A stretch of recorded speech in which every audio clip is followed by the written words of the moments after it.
que a Bíblia diz sobre o corpo? Deus é o criador do corpo humano.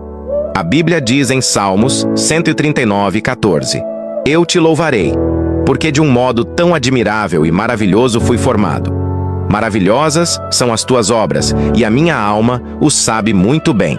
O nosso corpo deve ser um sacrifício vivo. A Bíblia diz em Romanos 12:1: Rogo-vos, pois, irmãos, pelas misericórdias de Deus, que apresenteis o vosso corpo por sacrifício vivo, santo e agradável a Deus, que é o vosso culto racional. No sentido espiritual, o nosso corpo pertence a Deus e é considerado o seu templo.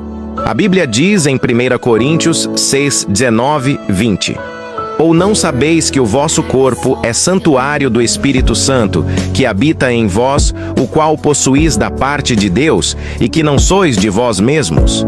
Porque fostes comprados por preço. Glorificai, pois, a Deus no vosso corpo. No sentido físico, o nosso corpo pertence ao nosso esposo ou esposa. A Bíblia diz em 1 Coríntios 7:2-4: Mas por causa da impureza, cada um tenha a sua própria esposa, e cada uma o seu próprio marido. O marido conceda à esposa o que lhe é devido, e também, semelhantemente, a esposa ao seu marido.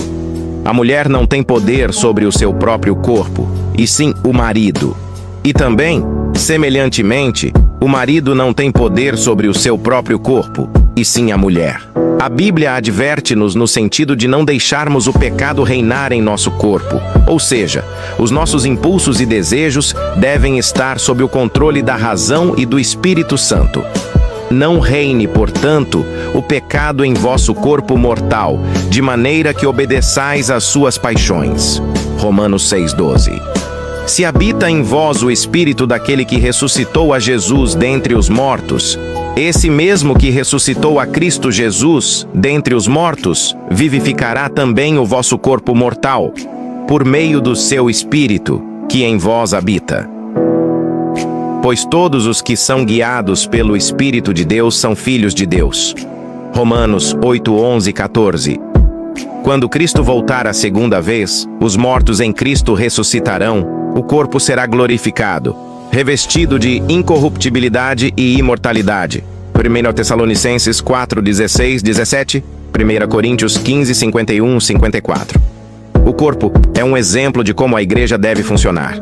A Bíblia diz em Romanos 12:4-5: Pois assim como em um corpo temos muitos membros, e nem todos os membros têm a mesma função, assim nós, embora muitos, somos um só corpo em Cristo, e individualmente uns dos outros. Se você assistiu até o final, siga nosso perfil, e que Deus abençoe você e toda a sua família.